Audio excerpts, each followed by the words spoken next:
Una nueva tertulia magallánica desde aquí, de la perla del estrecho, siempre por ITV Patagonia. Con Esteban Doimo y Mario Arturo, lamentando la ausencia de nuestro amigo Marino Andrés, con problema de última hora no nos ha podido acompañar. Esperamos que vuelva al próximo programa en Gloria y Majestad. Así es. ¿Qué tenemos acá, don Esteban? Persuratas. Persuratas. ¿Tiene alguna traducción, Persurata? ¿Verdad? Honorable... No. Señor vicecónsul. No, es lo... En la que no te- lo voy, en no la lo que voy te a metí, escuchar ¿ah? la colonia. No, no. En la que te Oye, metí. Sí. estas son, ¿Te son comentarios. gustaría? ¿Te gustaría? Son comentarios de Mario, por favor. No, no tiene traducción, es un dulce croata nada más. Y yo diría que de los que nosotros conocemos acá, en la región, el más conocido, Sí. ¿cierto? Y que se venden Y en varias pastelerías y qué sé yo, o sea... Y al parecer, estos, ¿de dónde salieron? Los trajo... Nos trajo Esteban. Ah, Esteban. Así es. Muchas gracias. ¿Y cómo los probaste? Sí, ya están probados, están Están buenos. Los probó el equipo también y qué sé yo, así que con toda confianza. ¿Puedes comerlo? No, Sí. no. Sí, Va- no, al va a terminar el paso, programa al paso, bien. no hay problema.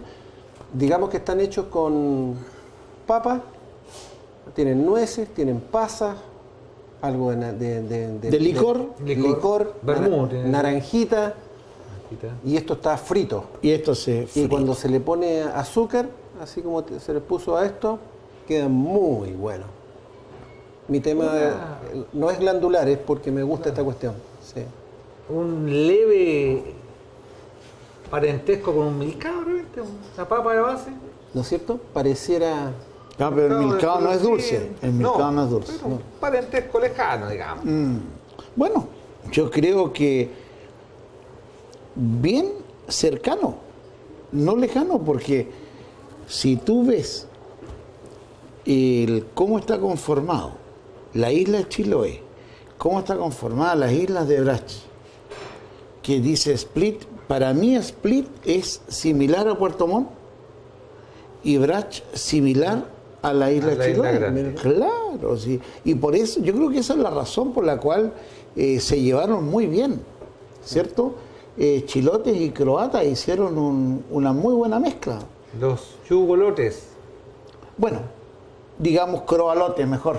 Y, Bueno, y ahora- además esto no tiene mucha, no hay mucho distingo, no importando el país que sea, porque siempre es un alimento básico, ¿no es cierto? La papa, la carne, verduras, lo que entregaba la huerta, y en el caso de cómo se llama de Europa, los frutos secos, así que no podíamos esperar otra cosa de este tema. Pero bueno, Pasas, ciruelas. así es. Oye, hablando de cómo Pero se antes llama... que entremos en terreno, vamos a ir a un corte comercial. ¿Tan rápido? Así es. Estamos llenos de auspiciadores. Aquí manda Eso es bueno. el director. Está bien. Vamos a ver.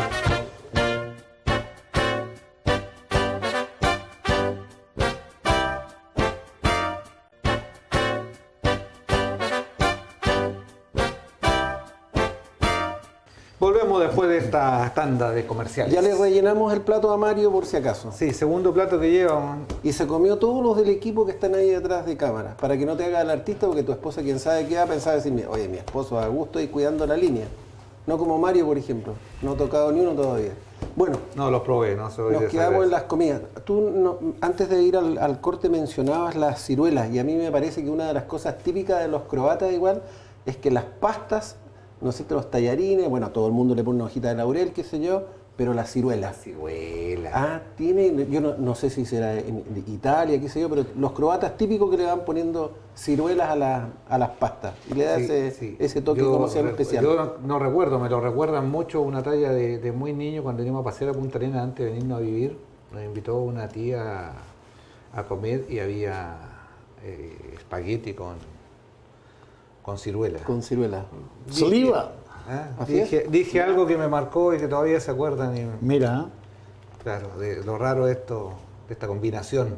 Que ahora con el tiempo ya se ha transformado en algo normal, una cosa agridulce Bueno, y todo, pero en esa época era una cosa muy novedosa. pero bueno, en los hogares croatas no era novedoso, ¿cierto? Porque si tú comías tallarines y no tenías ciruela, no eran No tallarines. eran tallarines. El ¿cierto? tema es cuando convidabas a alguien, tú veías que Claro, estaba con el eso es lo que tenedor pasó a ahí nosotros. dándole vuelta a ver qué será esta cuestión. Claro. ¿Ah? Oye, Creo que esta yo cuestión me justamente acuerdo... fue lo que le dije yo, mi media lengua de cabrón chico, creo que esta cuestión ¿Qué que le gusta parece... Yo me acuerdo que en mi casa había lechuga con azúcar y otra fuente de lechuga con sal. Ya. Sí, les gustaba la cosa dulce. Porque, Correcto.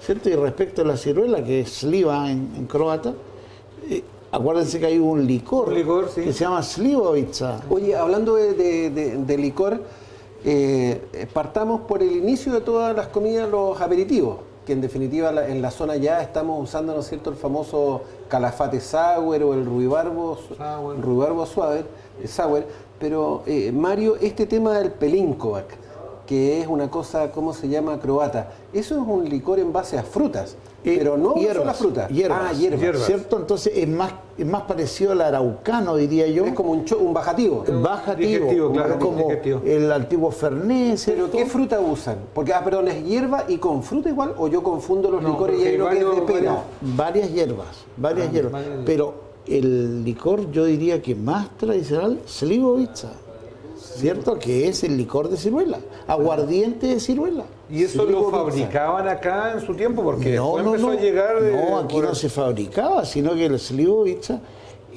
todo el mundo que tiene allá una huerta, hacía su propio Licor.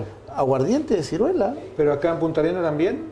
Ahora lo Así encontramos como en el una- supermercado. así en zona como una franca. Ah, pero ese Pero viene, claro, pero viene, antiguamente... Pero Mario, así como uno compra pelinkovac, sí. Claro. ¿encuentra ese licor que tú dices igual? Sí, es un poquito más escaso, hay una diferencia aquí en Punta Arenas, en este minuto no había, Ya. ¿cierto? No había, pero sí, es aguardiente, así translúcido. Aquí en La Perla, de hecho, había Tuvimos al slivovica, principio, sí, estuvimos al ¿cierto? principio, con frutos secos se servía. Es que se come porque como es fuerte, Ya. estamos hablando de 50 grados, no lo puedes comer así con una empanada. Oye, y entremos a darle al salado, el perchut, Bueno, tú tienes grandes experiencias ¿no? porque... En comerlo.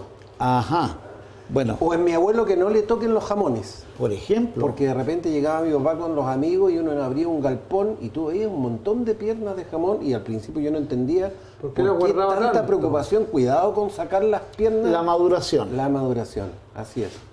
Y una maduración razonable, ¿cuánto tiempo es? Son muchos meses. Bueno, hoy día te has fijado tú que en el supermercado hay de distintos valores. Perdón, pero aclaremos qué es un perchut. No hemos dicho... Ah, bueno, aclárelo No, nomás. usted, por favor. No, un perchut va a ser una pierna, ¿cierto?, de cerdo, salada y posteriormente ahumada. Básicamente eso, entonces la sal penetra la carne, la seca y le da un sabor distinto. Y eso queda colgado un año y medio, 2 No, y años. puede quedar 4 años, y 6 años, y 8 años. Y la maduración, al igual que los vinos, depende de la cantidad de años que tenga, Ya. ¿cierto? Es el valor del producto al final. Ese es un producto que nunca se ha perdido en Magallanes. Siempre ha habido alguien que artesanalmente lo... Que es como, lo para, mantiene, ¿no? para que la gente entienda, es como un jamón Como español, serrano. y Como esas serrano, cosas, claro. pero hecho acá en la zona. Sí, Claro, y junto con eso, acuérdense que estaba la castradina. La cachadina, eso, claro. para allá iba después, que es un poco distinto, eso parece que es carne de capón, ¿puede Claro, ser? pero más ahumada, que... igual. Pero capón no, yo diría que borrego. Borrego. Borrego porque el capón ya es mucho más duro. Ah, bien. Aclaremos que en los animales ovinos es el cordero, después me parece que al año y medio se llama borrego, es un animal intermedio, y un animal viejo ya después es un capón. ¿Así es? Claro. Ah, la castradina es Borrego, borrego y es ahumado. similar al presunto, Ya. ¿cierto? Ah, salado pero y va a ahumado. ser de ovino, De ovino. Ya. salado y posteriormente ahumado. Ahumado. Obviamente para salar esto, tú buscas las piernas o en el caso de la castradina, distintas partes del animal, puede ser la costilla, la paleta, y se va colocando, ¿cierto? Generalmente en un barril, donde tú vas colocando una parte, colocas sal, Sí. otra parte, y algunos le colocan pimienta, cada uno tiene Su toque. su especialidad. su preparación, digamos. Y ahí esto tú lo mantienes 10, 15 días, posteriormente se lava esto, ¿cierto? Se lava para sacarle la sal y en ese minuto tú ahumas de forma natural. Hoy día hay algunos ahumados que son químicos, pero no es lo mismo. Papa, zanahoria, repollo y vamos dándole. A la antigua. A la antigua. Así es. Oye, muy ligado a las gérstulas, las persuratas. Ah, pero la gérstula es también un dulce croata Un dulce parecido al calzón roto, Hecho pero muy livianito. Muy Como liviano, un guantán, pero dulce. Es eso es mejor, un guantán dulce. Pero sí. bastante alará con el tamaño, me parece. Es una cosa grande. No es algo, no es algo Azúcar pequeño. flor, con azúcar flor. Sí. Sí. Oye, y ahora que hablan de dulce igual, me acuerdo que mi nona a los panqueques le decía palachinques. Exactamente. Los Ah, eso palachinques. Era un panqueque, pero los croatas, los antiguos yugoslavos, llamaban a tomar Palachinques. palachinques. Palachinques. Ese es el nombre en croata, ¿no es cierto? O por lo menos en el modismo de ellos. Claro que sí. Ah, verdad que ellos tenían esa forma de hablar un poco distinta, donde iban mezclando idiomas y qué sé yo. Claro, pero para ellos el panqueque era palachinques. Palachinques, no Con lo había escuchado, mermelada ruibarbo, por supuesto. Con jam. Un manjar de los dioses. Qué cosa rica. Pero ¿no? más que jam es con ruibarbo. Nosotros con Mario estamos hablando, ¿cómo se llama? De las cosas que habitualmente se hacían, ¿cómo se llama? En el campo. Y ahí era con lo que había. ¿Qué otra cosa influyó en la comida regional de la parte croata de Yugoslavia? Bueno, yo creo que influye directamente todo lo que es la verdura. La que se cosechaba acá. Porque Por supuesto, porque por eso que decía Esteban, Repollo, papa, zanahoria, zanahoria. ¿cierto? Repollo, y Papas. oye, y papa. Sí. Acuérdense que había un dicho que decía carne y papa. Austriaco come repollo. Ah, come repollo. Ahora que tú hablabas de cuando se dejaba salar la castradina, yo me acuerdo que en el campo, claro, había un barril donde se ponía, como tú decías, la castradina, y en el barril de al lado era repollo picado con sal, esto, y se hacía Chucrut, por supuesto. Y era castradina, papa y chucrut. Una ¿Cómo cosa se llamaba un pejerrey relleno que hacen riquísimo? Ah, brullet. Brullet.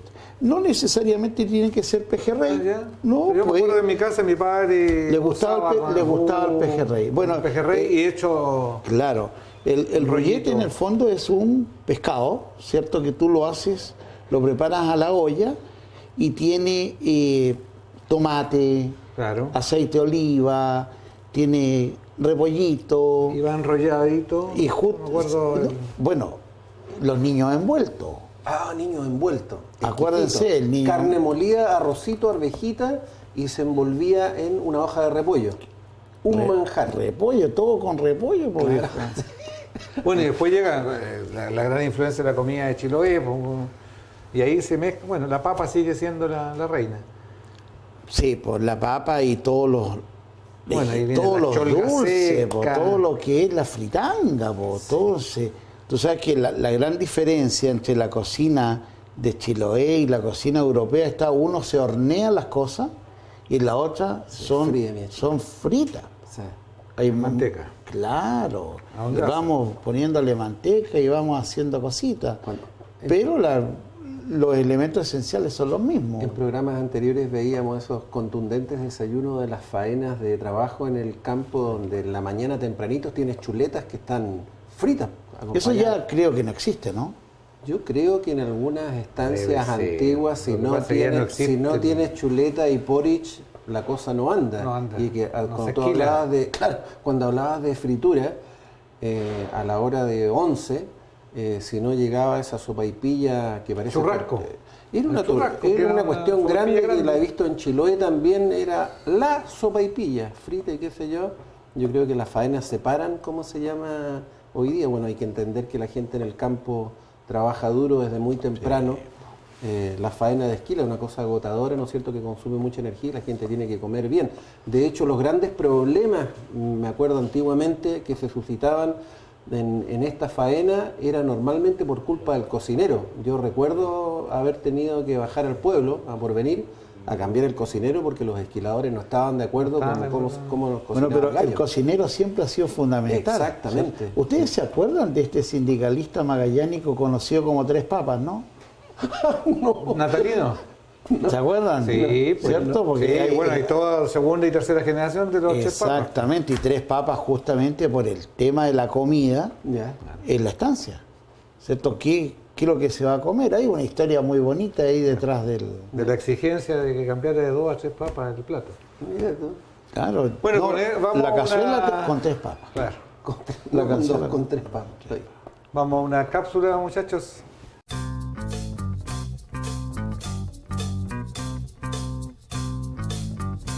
Marino, seguimos de De uniforme. uniforme, Ya sí. fuimos a ojear a las chicas, a ver cómo estaba el material, como se decía antes, que nos perdonen, Esteban, perdonen las niñas hoy Oye, día, no, no. son medio machistas. Oye, en plena época de la perspectiva de género, Esteban, Pero, habría que separarlo. claro, seguramente van a haber algunos llamados medios raros. Pero bueno, estamos en Quillota, casi al llegar a Colón. Sí. A nuestras espaldas está el Liceo de Hombres y vamos a contar una de nuestras tantas diabluras que hacíamos como estudiantes, ¿ah? Fundamentalmente en nuestras horas de recreo, que era cuando teníamos que ir a buscar la colación. ¿O no, Marino? Cuéntame para que yo sepa lo que hacían los diablos. Claro. Claro.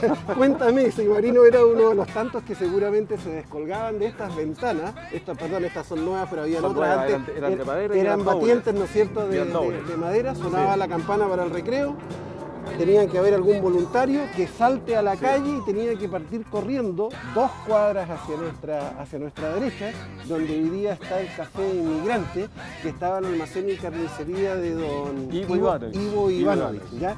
Y ahí vamos a buscar lo que se consideraba nuestra colación. El bebestible estaba en el colegio porque Sí. vendían la leche esa saborada, ¿te acuerdas? Sí, Pasteurizada. sí, sí. Y lo que íbamos a hacer, Marino, tú te vas a acordar, íbamos a buscar una marraqueta con ají. Viejo, Esta era un manjar, ¿no?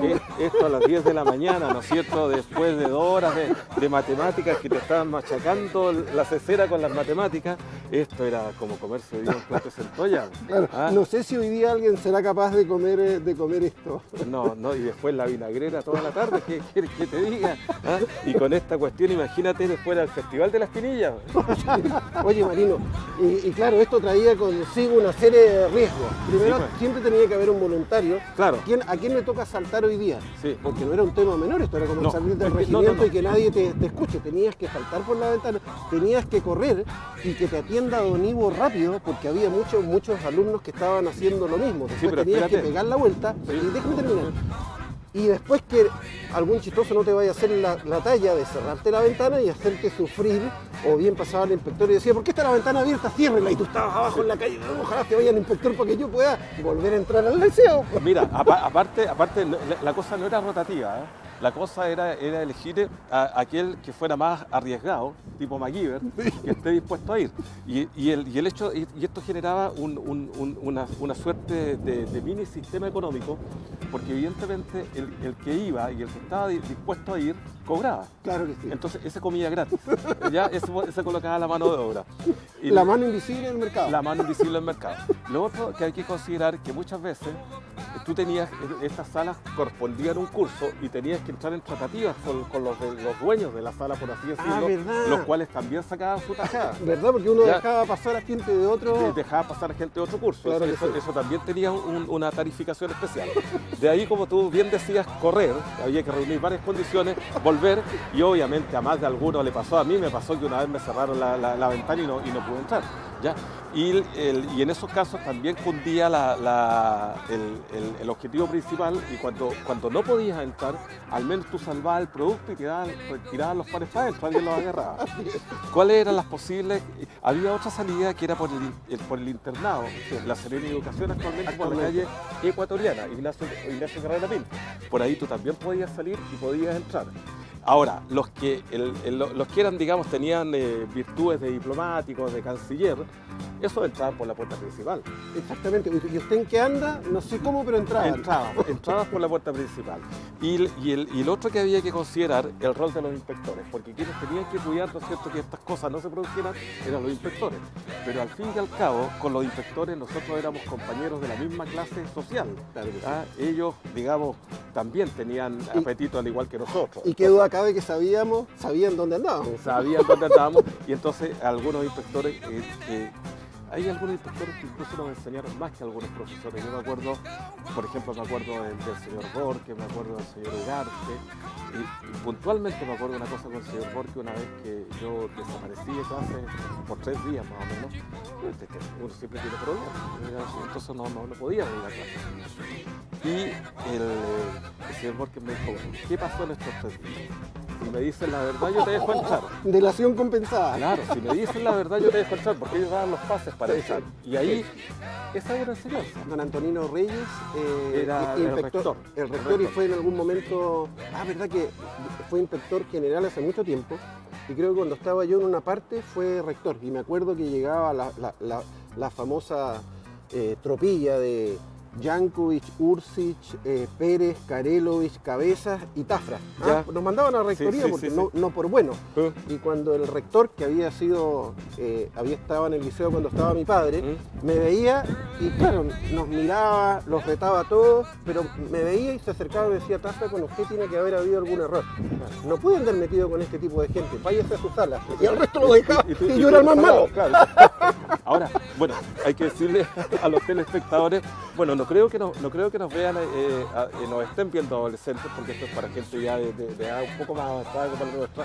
Pero 45. Si hay algún adolescente viendo esto, por favor, no haga esto. O sea, estamos al igual que los Oye, yo no sé cómo lo comíamos, porque comí un poquitito y esta cuestión. Claro, no, vamos a hacer la recomendación, igual que los programas sobre deportes extremos. No haga esto, no salte por la ventana, no coma esta cosa. O por último, podría intentarlo para ver de qué es lo que se trataba. Sí. O usted, señor, dígale a su hijo, a su nieto que esto no lo haga. Esto lo estamos contando como un testimonio histórico, nada. Así es, muchas gracias por la paciencia. Nos vamos.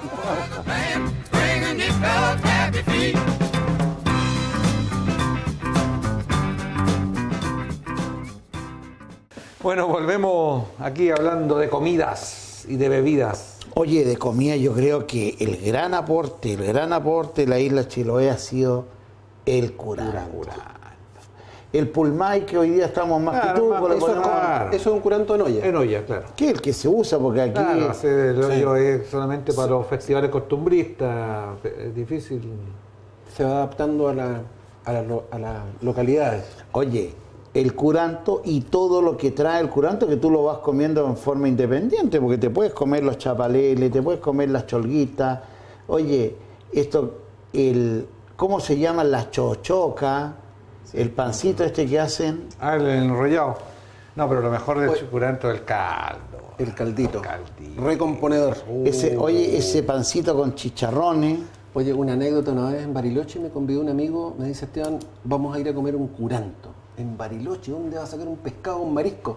Y fuimos a lo que se llama Colonia Suiza, que está camino al Yao Yao, donde llegaron hace muchos años unos suizos que se mantienen todavía los descendientes, y efectivamente había curanto al hoyo. ¿En hoyo además? Sin pescado y sin marisco. Si no hay, pues. Longanizas, carne chorito de tarro.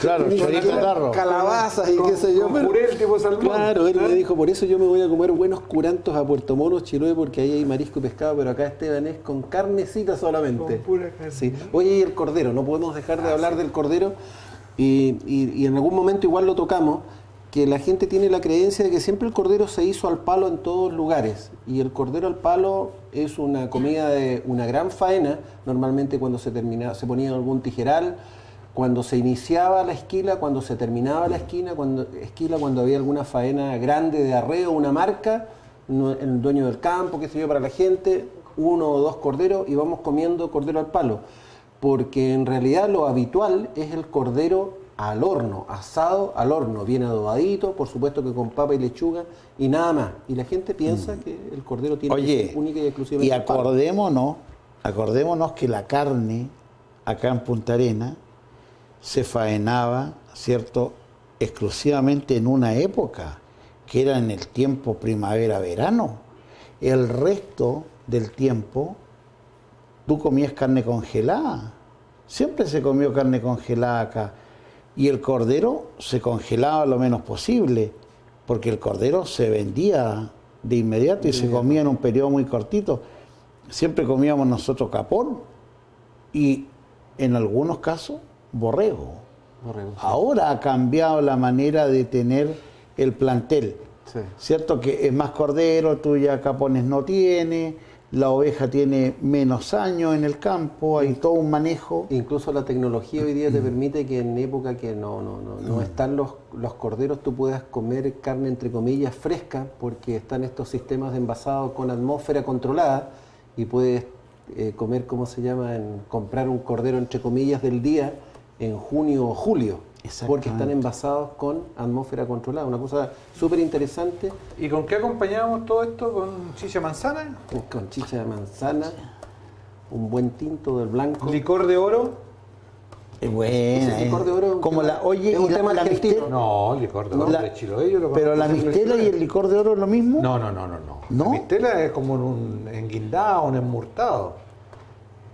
Aguardiente con algunos frutos. El licor de oro es dicen que es una fórmula secreta, porque es un licor hecho en base de huevo, pero es transparente. ¿Has visto? Es como Sí, no, sí lo he visto. aguardiente amarillo, transparente, pero parte del huevo. Bueno, Recetas dicen que siempre ha sido secreto. Bueno, y lo otro, el rompón que se tomaba. el rompón, ¿pero ese es argentino o no? Yo diría que Eso- español. Puede ser, pero Sí. en Chiloé yo me acuerdo el rompón era también el licor de oro y el rompón. Yo creo que es español. Nosotros todavía tenemos una parte, ¿no es cierto?, por los Varillas, Harris Varilla, mi suegro, todavía no puede pasar una Pascua o un año nuevo si no tenemos cola de mono, y también tiene que haber Garrapiña. rompón. Rompón. Por Y supuesto, garrapiñado. Garrapiñada, turrón, ¿no Turrón. es cierto?, como buen español. Oye, ¿y el cola de mono entonces viene de? No, yo creo que eso es una cosa nuestra, ¿no? Yo creo que Sí, es nacional. Hay como toda una Sí. historia ahí en torno a eso es muy, muy nuestro. Y la centolla, no podemos dejar la centolla La reina. para la gente que se viene incorporando, ¿no es cierto?, a este programa en la tercera temporada, digamos que antes era un plato común en la zona, estaba al alcance de todo el mundo, cuando no se exportaba. Lo dije, creo que la primera temporada, recuerdo a mi padre cuando íbamos camino a la casa, bajar el vidrio del auto, había unos señores en carromato y le decía, deme dos centollas Donde venden, vivas, claro. y uno las cocinaba. Lázaro, ¿no? un gran pescador Lázaro, que vendía correcto. en una Pero lo esquina que de voy Errázuriz con es su a que carretón. cualquier persona prácticamente podía comprar, ¿cómo se llama?, Absolutamente, centolla. Hoy día alcanzó. echarse 2 centollas vivas al auto es como prohibitivo para Encontrar muchos. una viva Sí, ya es primero encontrar difícil. una viva ya es difícil. No, muy Sí. difícil. Sí. Pero era un plato de fácil. No voy a decir acceso. que de todos los días, Claro, no, pero era muy claro. común. Como Y el carretón con centolla parado en calle Razo de ahí. en varias, yo me acuerdo que la pasábamos a comprar ahí donde estaba el hospital naval antes, donde hay una Ya. estación de servicio hoy día. Sarmiento, Diagonal Don Bosco. Diagonal Don Bosco. Ahí se paraba uno de los caseritos y uno podía comprar, ¿cómo se llama esta centolla? Nosotros teníamos un señor que iba arriba al barrio que se llamaba Salvo y él era conocido como Precios Populares. Precios populares. Y él andaba con su carrito, con centolla, con pescado, y cada uno compraba. Hoy día conoce la gente la centolla en una caja blanca de helado y viene en patita y esas cuestiones. Muchos ni se imaginan cómo es una. Vamos a una pausa, centolla. muchachos, para volver con nuestro invitado en esta segunda parte de Tertulia Magallánico. Siempre desde aquí, desde Las Perlas.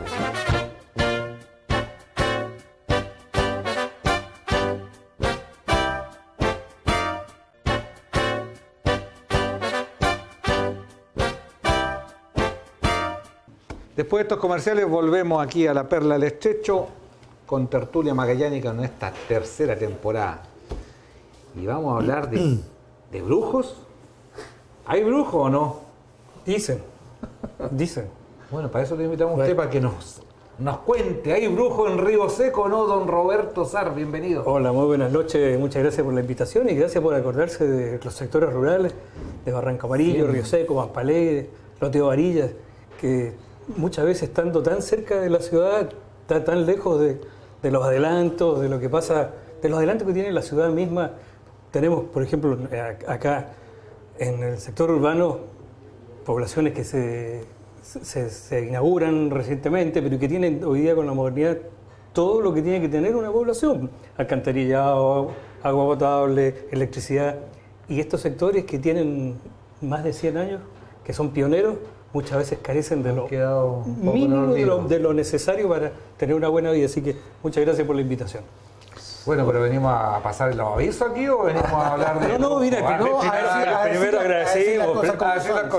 Primero agradecer la invitación. Pues. Sí. Roberto, a mí me gustaría, ¿cierto? Primero, ya se introdujo el tema de los sectores rurales, me gustaría tocar en particular Río Seco, porque yo recuerdo, por lo que mi papá me contaba, que don Eduardo Sar, tu papá, sí, señor, contador del frigorífico Río Seco, era el chileno más importante que había en este frigorífico, ¿cierto? Que era de propiedad de gente de Inglaterra. Y resulta que a mí me llama la atención que en tan poco tiempo tengamos olvidado que Río Seco era la fuente laboral más importante de la región, ¿cierto? Exacto. Cuando se comenzó a hacer la faena, Roberto, me entusiasmo yo con el tema porque mi papá era de Río Seco y yo de Río Seco. Ah, sí, claro. ¿Y tú naciste en Río Seco? ¿Es cierto? ¿Tu familia vivía en Río Seco? Claro, o sea, no nací porque no había hospital en Río Seco, ¿cierto? Pero fui concebido en Río Seco porque mis padres vivían allá, me vinieron a tener a Punta Arenas. Y a la ciudad y a los pocos días llegué a Río Seco hasta los 17 años. Hasta los 17. Hasta que cerró el frigorífico. Ahí cuando cerró el frigorífico, principio del 65. ¿Por si tú hiciste la preparatoria en Río Seco? No, estudié acá en Punta Arenas. Perdón, y ahí cuando cerró el frigorífico Río Seco nos vinimos acá a la ciudad porque mi viejo fue a trabajar al Banco Chileno Yugoslavo de contador. Y nos vinimos a vivir aquí al ladito, en el segundo piso de la esquina de Pedro Montt con O'Higgins. ¿La compañía de seguro? Aquí, a los Altos de la Luna, claro. Ah, mira. Sí. Oye, yo soy la regional. Como yo soy más joven que todos ustedes y además viví mucho tiempo en la isla, me pierdo algunas cosas. Ustedes están hablando del frigorífico del cual hoy día existe, pero que después fue de Cofrima. Sí, claro. Ah, pero fue bodega de Cofrima, nunca lo usó como frigorífico. No, porque Cofrima o Quiltemeister en esa época era dueño de Tres Puentes. Ya. Y seguramente, eso a mí no me consta, pero me da la impresión de que, porque la industria frigorífica iba bajando paulatinamente, pues, competencia de otras cosas, la misma modernidad, ¿no es cierto? Hace que de repente las empresas no sean tan prósperas como lo fueron al principio. Correcto. Y Gildemeister compró Río Seco para cerrarlo. Y así obviamente era menos competencia. Qué pena. Muchas veces, como pasa de repente algún banco compra otro banco y lo cierra o abre una sucursal. Y ahí se queda el frigorífico Tres Puentes. Claro. Y Simunovich, obviamente, ahí donde está TV ahora. Sí, eso es más moderno, claro. Pero qué tan moderno el frigorífico Simunovich. De aquí claro. Aquí donde estaba TV Pero eso tiene que ser los años 60, yo creo, calculo. Bueno, perdón que los haya sacado Río Seco, pero estaba ahí viendo el tema. Es que Roberto, esta no es utilería. Mira, Mario ya se ha comido todo ese plato. Estas cositas son para servirlo. No es verdad. Te dejó un poco, Mario. La cámara puede enfocar, este plato tiene mucho y este tiene poco. El televidente tendrá que sacar sus conclusiones. No es muy igualitario, parece. Hay más por acá que por allá. Te van a retar en la casa. Acordémonos, ¿cierto? Porque Magallanes conocía como sector agrícola ganadero. ¿Qué es lo que pasaba con toda esa masa ganadera? Estaba destinada generalmente, tenías el frigorífico en Natales, y todo el lado acá tenía, ¿de dónde venía? Todos los animales que venían de Porvenir se faenaban en Río Seco. El primer frigorífico, perdón, Mario, fue el de Puerto Sara, donde hoy día está San Gregorio, la planta de ENAP. Ese fue el primero. Y según lo que dice la historia, por ahí, por fines de los 1800, que empezó cada vez más necesidades de alimentación en Inglaterra, los científicos ingleses en ese tiempo inventaron un sistema para mantener cámaras frigoríficas en los barcos. Y al inventar o implementar los frigoríficos en los barcos, empezaron a hacer plantas faenadoras frigoríficas en las, comillas, colonias, Nueva Zelanda, Australia, acá en Chile donde había mucha masa ganadera, y porque así ya se podía transportar los animales faenados, frigorizados hacia Inglaterra. Y en esa época, también yo no recuerdo eso, pero me han comentado, porque estuve al enterarme que venía el programa a hablar de Río Seco, conversé con algunos de los, comillas, viejos trabajadores. Mira, de ese tiempo estuve conversando, hay tres. Uno es don Esteban López Salinas, don Juan Cárcamo, y en Concepción vive don Juan Barrientos. Y bueno, me comentaban que los barcos, se llaman los barcos caponeros, claro, que quedaban ahí, digamos, a la gira, digamos, frente al muelle de Río Seco, y con unos carritos, que yo esos carros me acuerdo que eran con rieles, ¿no es cierto?, tipo trenes, claro, sí. Llevaban estas carcasas de capones al muelle, ahí los cargaban en unos lanchones, y esos lanchones iban a cargar los buques caponeros. Después, como por los años 60, ya atracaban al muelle y se llevaban en camiones a Punta Arenas. Tenemos que saber que Roberto es miembro del CORE regional, fue concejal durante 3 periodos. 3 periodos. ¿Cierto? Y en base a eso te voy a preguntar, el muelle que tú acabas, el muelle de Río Seco, ¿ese muelle alguna vez se ha pensado en ponerlo en valor nuevamente? Oye, muchas veces se ha pensado, la misma gente que vive en Río Seco, la Junta de Vecinos de Río Seco, nos hemos juntado muchas veces para presionar, para arreglarlo, para hacer es una cosa, yo creo, turística, pero de todas maneras. Y ahora que hace poco tuvimos los 100 años del Shackleton y Piloto Pardo, que el lugar llegaron, donde llegaron. Exactamente. Ahí llegaron claro, a ese muelle. Ahí sí, Shackleton llegó para llamar a Punta Arenas, de que lo esperen, ¿no es cierto? Todo eso. Sí. Y hay un proyecto que duerme hace muchísimo tiempo.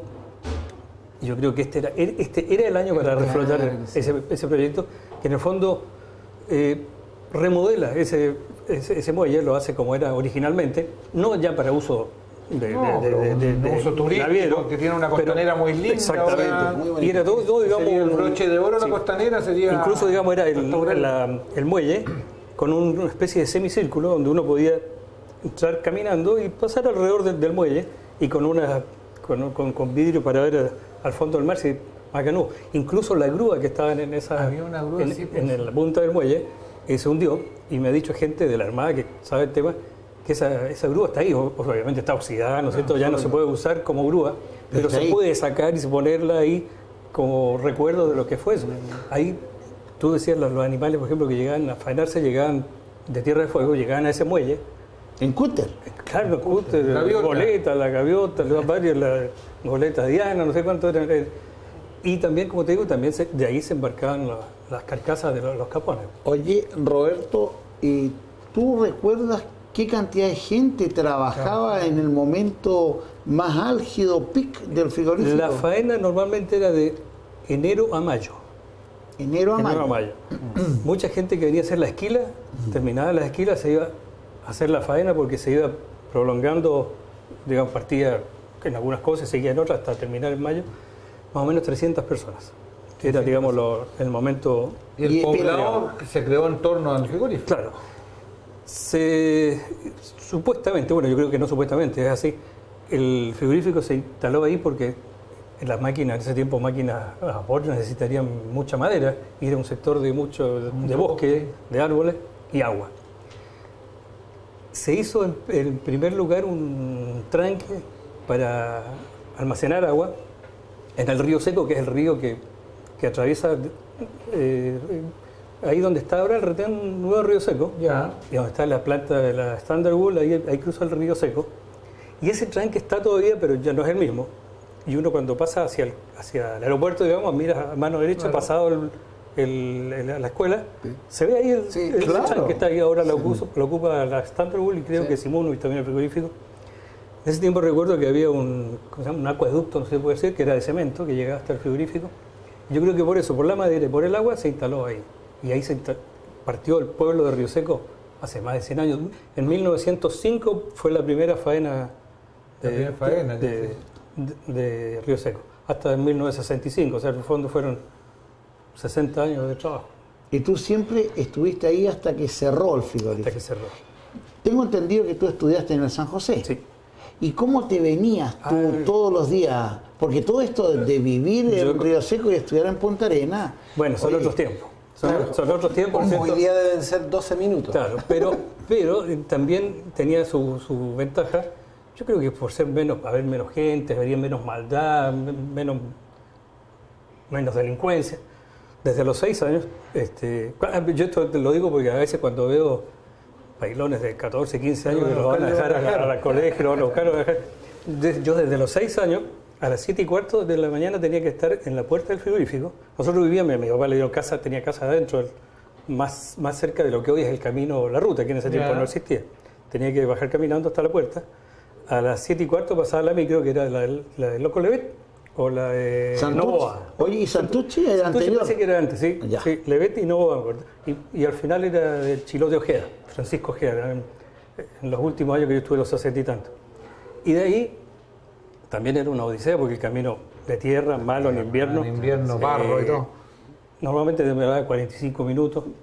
Estamos hablando hasta ahí nomás. 10 kilómetros. Nos subíamos a 7:15 o 8, estaba llegando a lo que era el mercado municipal, donde hoy día está la galería Mexicana y Chiloé. Mexicana y Chiloé. Sí. Y de ahí caminar, cuando estaba en la básica o la preparatoria en ese tiempo, a la Miss Sharp, que estaba en calle Valdivia, José Menéndez, con Señoret.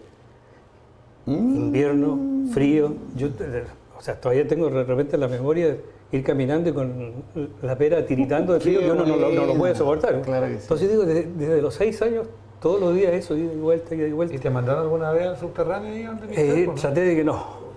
Oye, ¿Trataste? No, pero sé la historia. Sí, ahora que hablas de Oye, y nadie traumado. Y nadie traumado por los castigos. ¿Estás seguro? Yo conozco varios. Y ahora que habla de temblar por el frío, uno le decían, lleva el pasamontaña. Sí, se usaba el pasamontaña. Sí, uno iba al colegio y llevas tu pasamontaña y uno se ponía esa cosita de lana, ¿no es cierto? Que te cubría. Oye, pero tipo terrorista. Hoy día lo usan hasta para taparse las narices. pero la diferencia de los papás antiguos con los papás de ahora. Perdón, para el próximo programa voy a traer curiosidad de una pasamontaña. Yo creo que todos los papás quieren a sus hijos, ¿cierto? Siempre lo han querido. Pero hoy día la sobreprotección, porque no es que no te protegían, sino que, pero sabían que tuvo 7 años o 6 en el caso tuyo, claro. Te venía de Río Seco, venía acá y ahí, solito te y al revés, de vuelta. Al mercado, tomar la micro, llegar hasta Río Seco. Bueno, en invierno obviamente ya salía oscuro y volvía oscuro. Claro.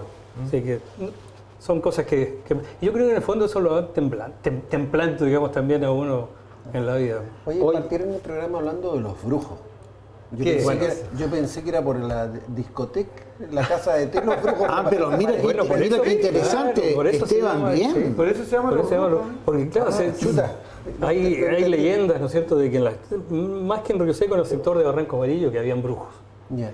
Yo he conversado con gente de Barranco Amarillo y tiene sus historias de tipo de mitología chilota, ¿no es cierto?, de aparecidos, de estas cosas.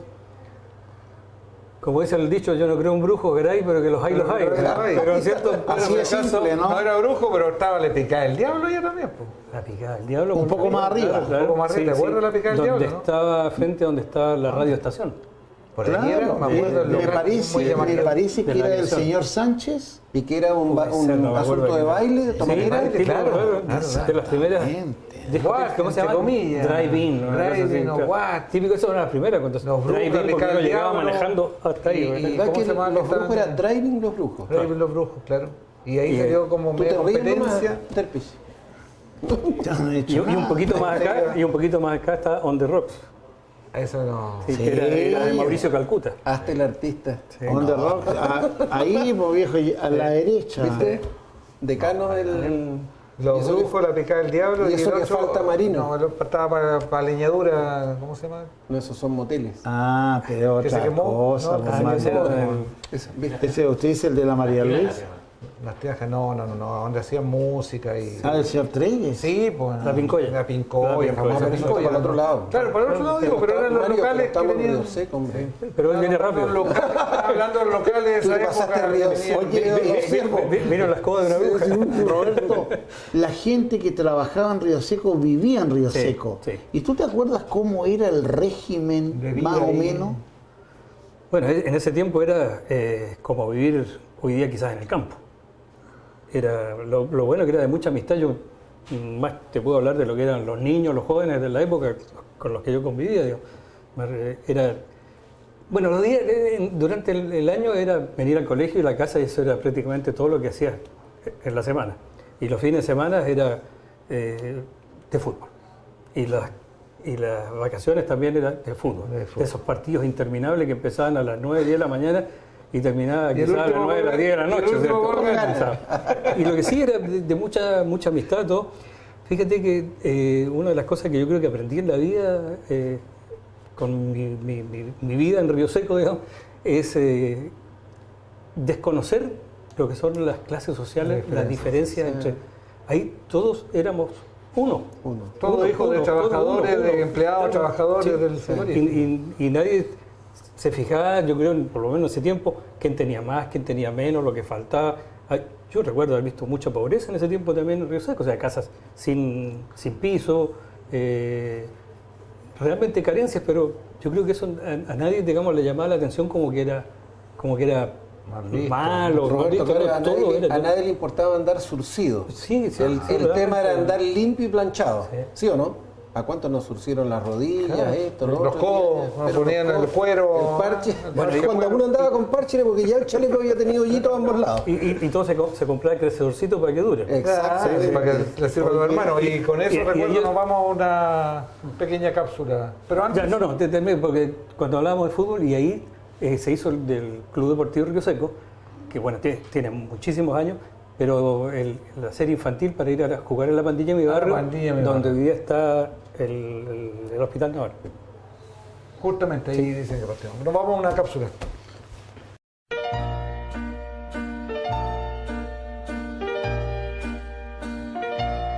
Estamos en la esquina de Errázuriz con Lautaro Navarro, donde hoy día está Policía de Investigaciones de Chile, pero antes fue el Hotel Cosmos, el gran Hotel Cosmos, que en la esquina tenía el anexo, El anexo del Hotel Cosmos. que posteriormente se quema. Lugar de grandes manifestaciones, ¿ah? Muchas comidas, muchos almuerzos se hacían acá. Tenía un chef, creo que traído de, si no era francés, era inglés, pero muy buena comida siempre. Y bueno, yo tengo recuerdo de lo que era esta calle, Errázuriz, esto era pero un mar humano. Claro que sí, pues, claro que sí. Todo el comercio, gran parte del comercio magallanes se realizaba en la calle Errázuriz. Oye, pero yo tengo otro recuerdo de este edificio, ¿ah? Yo llegué aquí a tercero básico, Acá, la escuela 7, la gloriosa escuela 7. la que está hoy día, la Bernardo Claro, Higgins. lo que pasa es que por mientras que la construían, la Sociedad Constructora de Establecimientos Educacionales de esa época, fiscal, un organismo fiscal que construía todas las escuelas del país, tuvimos acá. Lo que fue el Hotel Cosmos se transformó en Escuela 7 y esa era mi sala ahí arriba. No te puedo. Yo ya he creer. contado algunas veces en el programa que esto era lo más avanzado posible, porque como era hotel, esa sala nuestra, donde dice tercero básico, tenía baño privado. Qué bueno. ¿Qué te crees tú? ¿Qué te crees? O En sea, la universidad privada ahora. Hiciste tercera. Tercero y cuarto. Preparatoria. Aquí, tercera preparatoria en esa No, época, si no básico era- ahora. Con doña Julia Ruiz, viuda de Leiva, gran maestra. Y de aquí estábamos esperando la construcción de la Escuela 7 en calle Chiloé, O sea, era un donde nos proceso fuimos. transitorio. Transitorio, y de ahí nos fuimos, la entregaron de paquete. Arriba. Claro, nuevecita, Perdón, era una y, maravilla oye, de ¿y colegio. tú vivías aquí a 2 cuadras? A 2 cuadras. O Y sea, llegaba está- atrasado, igual. Y llegáis atrasado igual. Claro que sí. Me pegaba al pique nomás. Llegaba corriendo con el bolsón cruzado, el bolsón de cuero. ¿Ah? Qué buena. Claro, Oye, y aquí partimos la escuela 7. Arriba. Bueno, claro, con el orgullo que el compañero nuestro era Manuel Arregada Reija, No te puedo cuyo creer. padre, que fue compañero nuestro después en el San José, seguimos como compañeros. Pero Que en paz descanse, claro, compañero Yoyo nuestro de tercero básico, y cuyo padre era el arquitecto de la escuela nueva, Constructor y arquitecto. constructor y arquitecto. Don constructor, Manuel, don Manuel Arriagada. Arriagada. Entonces, pucha, era un orgullo de él, su padre era el que estaba haciendo la escuela. Oye, Nuestra hubo escuela nueva. un pequeño homenaje a nuestro amigo Yoyo. El ¿cierto? Yoyo, Manuel Arriagada Reinhardt. Trem- Abogado. Fue abogado, claro. Y uno de los falleció. primeros alumnos integrados a nosotros, porque él era no vidente, y realmente en este colegio nuestra maestra, que ya lo nombré doña Julia, lo acogió, lo aceptó, incluso ella aprendió el método Braille Sí, para güey. enseñarle a él. O sea, cuando él llega al San José con el método Con Braille, no, ya- y ella lo corregía y todo porque había aprendido el medio para atenderlo específicamente a él. Era un hombre que, a pesar de no ser vidente, era muy concreto porque jugaba a la par con nosotros. ¿Andaba en bicicleta? bicicleta. Era... Oye, yo me acuerdo... Era malandro como nosotros. Pucha, yo me acuerdo de una anécdota que la voy a contar. Estábamos en la mitad del recreo fumando en el gimnasio del San José y alguien dice, el cura, viene el cura. Y nadie le avisa a Lolo, a Yoyo. a Manuel, nadie le avisa. La cosa que llega el cura, dice, señora Arriagada. Oh, claro, Claro, oye, fue una anécdota. una de tantas tallas porque también éramos medio Malanda. malandras con él. Bueno, grandes recuerdos y emotivos aquí, pues, desde la sala de mi tercero preparatoria. Gracias, amigos, nos encontramos en otra cápsula. Tu vas briser mon cœur en disant adieu. Volvemos a la tertulia magallánica aquí ¿Y qué con pasó? Roberto Sar. ¿Y qué pasó? Pucha, nos mandan a Te hambriar. hemos dicho, Mario, era mejor que te comas la última, Claro, te cambiamos no, el plato. Mira ahora, una sola que... A parecer ¿Qué va a decir despreciado. la gente? No, Esteban, tú sabes lo que estás haciendo. Oye, pero si el brazo no me da, hombre, yo saco de acá. No, bueno, está bien. Oye, Bueno, la pandilla de mi barrio, ¿qué vamos? ¿Jugaste tú en la pandilla? Claro, claro. ¿Con el Club Río Seco? Sí, 58, 59 tienen sido esos años. Y se hacían en lo que era, entre comillas, el Estadio Río Seco. De repente se hacían los tremendos campeonatos porque iban todos los clubes a jugar allá. Y una de las cosas, mira, me hiciste acordar, había un estadio que era una cancha con sus graderías y todo, donde hoy día hay una población Ya, la población detrás de la escuela, El colegio, ¿no es claro. cierto? Ahí era el estadio. Y cuando, bueno, tú bien dijiste, los dueños del frigorífico Río Seco eran ingleses, y el gerente era un inglés que era el cónsul británico, y cuando llegaban las flotas de la Royal Navy inglesa a Punta Arenas, se armaban los partidos de fútbol entre Río Seco y la flota, y los marinos. Y después, claro, eran las fiestas, los asados y todo. Pero recuerdo una vez que llegó a la misma cancha, llegó un helicóptero naval inglés, se posó en la cancha, invitaron a mi viejo a dar una vuelta, y mi viejo, por supuesto, me dijo, esa fue la primera vez que anduve en helicóptero alrededor de Río Seco. Allá por los años 60, Mira 61 tiene que haber sido. Sí. Oye, en esa época no habían camiones para transportar el ganado. La mayoría, claro, bueno, todos llegaban en piños, piño. y los que eran de Tierra de Fuego, como dijimos, en los Coleta. pueblos. Creo que los primeros camiones, yo recuerdo el transporte Héctor Anticevich, que tiene que sido también a principios del año 60, por ahí ya, que venían, digamos, camiones con jaula. Sí. Deben haber sido grandes piños. Sí. oye, El pero Mar de Lana, ahí. Claro. Mar de Lana por la senda. Sí. Pero lo interesante, ¿cierto?, es acotar que el frigorífico era una fuente laboral importante. La gente que venía de Chiloé venía a hacer la faena porque se ganaba bien, ¿cierto? Y tú en 4 meses Sí. salvabas para el año. Oye, una de las cosas que da mucha lástima es cómo a veces nosotros, que nos vanagloriamos de querer tanto nuestra tierra, nuestras cosas, cómo a veces desperdiciamos nuestro patrimonio. En Frigorífico Río Seco tenía una sala de máquinas que era una maravilla, o sea, tú entrabas ahí y no parecía máquinas. Sala de máquinas. Era una cosa pero brillante, los metales, los bronces, todo eso, eso desapareció, yo no sé, al momento que se vendió, capaz que alguien lo vendió por kilo, no sé. Eso sería hoy día un museo, pero espectacular. Como lo tiene el hotel Singular. de Singular, En Natales. sí. La gente se maravilla con las maquinarias. Eso Bueno, era un eso estaba ahí, me recuerdo esas tremendas bielas, los pistones, todas esas poleas. Y lo otro que lástima que se echó abajo fue la parte frontal del frigorífico, donde estaban las cámaras frigoríficas que tenían las letras grandes de South American Sports Syndicate Limited, que en la foto antigua se ve, ¿no es cierto? Y eso alguien, no sé quién, ¿por qué? ¿Será para recuperar madera, recuperar lata? Eso se desarmó. Quedan los galpones grandes a los dos costados, mirándolo desde el mar hacia el cerro, dos galpones grandes que eran uno de donde se guardaban los fardos de cuero, y eso a la izquierda y a la derecha, que eran cámaras frigoríficas también, están ahí. Yo espero que a nadie se le ocurra echarlas abajo algún día. ¿Y eso de quién es hoy día, perdón? Hoy es de una planta que... De algas. ¿Pero es propiedad bien. ¿O se arrienda a alguien? No, es propiedad. Oye, y la gente sí, yo creo, bien loable, ellos están haciendo un museo de las cosas ahí, ¿no es cierto?, pero para usar en esas galpones, y hasta donde yo sé, habían solicitado fondos a la Presidencia de la República, que la Presidencia de la República tiene fondos para estas cosas de museo y todo, para implementarlo.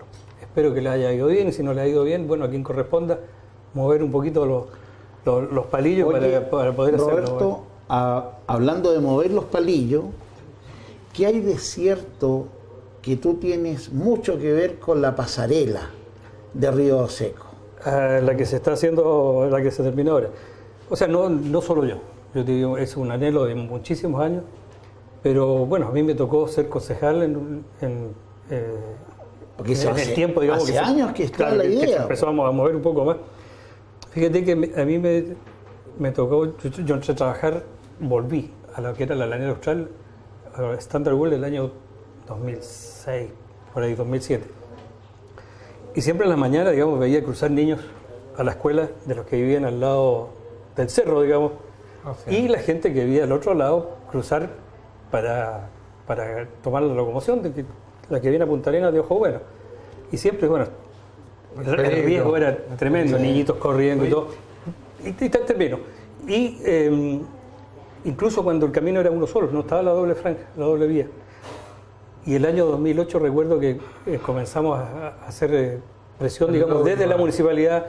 El alcalde Morano tomó la propuesta, se ofició como corresponde a Obras Públicas, la intendente Eugenia Mancilla también tomó carta en el asunto, pero las cosas se demoran, muchas veces, muchas licitaciones se cayeron porque no se podía, porque por el presupuesto nadie ofrecía, hasta que, bueno, hay que reconocerlo, en este gobierno, con el intendente Flie, tomó carta en el asunto con el Ceremi de Obras Públicas hoy día, y gracias a Dios hoy día esa pasarela está. Siempre hay crítica, que salió muy cara, que la gente no la va a usar, que igual va a cruzar, pero por lo menos lo que es público ya está. Grandes personajes en Río Seco, grandes familias que estén todavía ahí con...